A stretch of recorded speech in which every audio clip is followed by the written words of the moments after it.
ഞാൻ താഴെ നിന്ന് നോക്കിയപ്പോഴത്തേക്ക് മുകളിൽ മാവിൽ ഒരു മാങ്ങ പഴുത്ത് തുടുത്ത് ഇങ്ങനെ നിൽക്കുന്നു.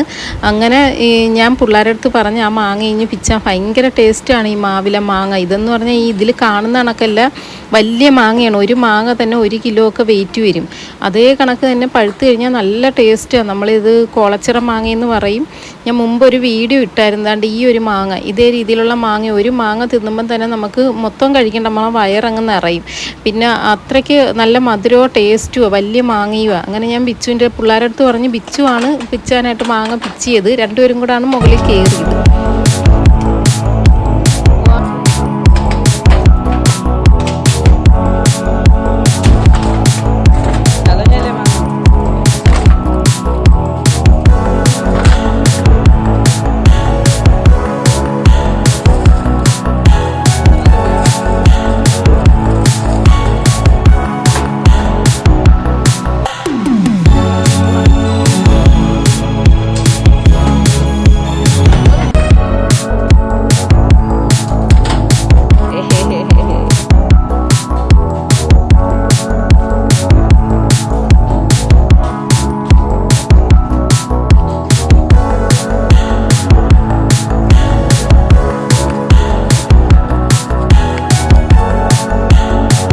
അങ്ങനെ മാങ്ങ കട്ട് ചെയ്യുമ്പോഴുള്ള അവസ്ഥ നോക്ക്.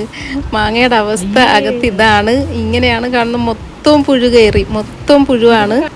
ഇതൊക്കെ കാണിക്കുന്ന അവന് നാണക്കേട്. ഞാൻ ഇത് വീഡിയോയിൽ കാണിക്കുന്നു എന്ന് ചോദിച്ച് അന്നേരം മാങ്ങ ഭയങ്കര ആഗ്രഹത്തോടു കൂടി പിച്ചിയതാണ്. പിച്ചിയിട്ട് മാങ്ങയിൽ നോക്ക്, പുഴു കിടന്നോടുന്ന് നോക്കൂ, കണ്ടിട്ട് മനം മറിക്കുന്നു.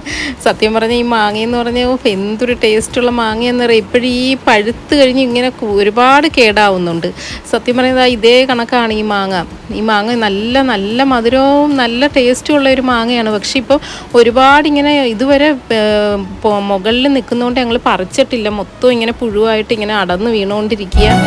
അപ്പോഴും